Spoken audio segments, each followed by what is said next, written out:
You talked about sort of McConnellism, right? The way that the Senate is currently ruled. Right. Which is the underlying context for all of this.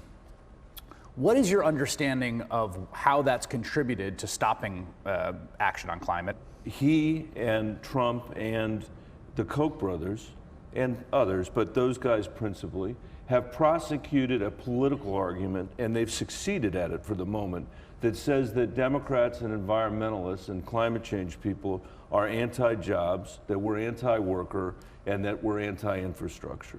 And I don't happen to think any of those things are true, but I do think that they have been successful in making the argument. These guys need to know something.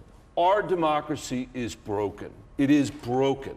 And on this most important issue, the fact of our broken democracy creates the greatest challenge and the greatest burden, but I think a huge opportunity for all of you. I'll stand by the fact that we are too late to curb some of the warming that we're seeing around the country and the world right now. You have to invest some of those billions of dollars in some of the energy sources of the future.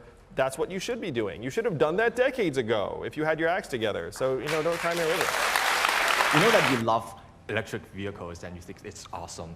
If you are the president of the United States, will you lead by example and order an electric presidential vehicle? Whoa.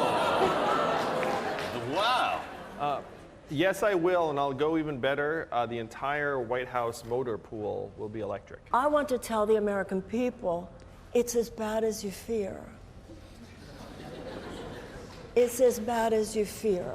And we are going to get through this because we're American. And we are going to have a season of repair. And we are going to mobilize. And it's not during World War II. It wasn't Democrats versus Republicans, left versus right. We are all Americans. And we are going to mobilize. And I'm going to ask all of you, maybe not all of you, but I would like to ask you your opinion. I think during this season of repair, we should have a mandatory national service 1 year for people between 18 and 26 because we need you. We need to fix this climate. We need to fix this country. I don't want to be a president who goes to Washington and I'm going to fight for you. I want to go to Washington and be a grown-up Greta Thunberg. That's what I want to do. It seems to me you can approach this problem in one of three ways. You could do what Trump does, which is basically irresponsible and pathetic, and that is to, and that's, I'm being kind to him. Right?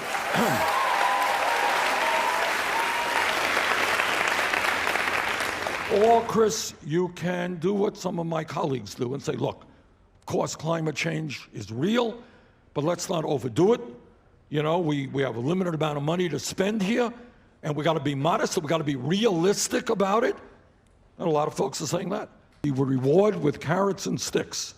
The carrot is do the right thing, you will get the support of the industrialized wealthy nations. Do the wrong thing, there will be sanctions and penalties if you're trying to destroy the planet.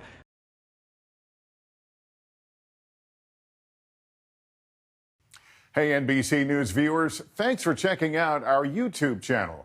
Subscribe by clicking on that button down here and click on any of the videos over here to watch the latest interviews, show highlights, and digital exclusives. Thanks for watching.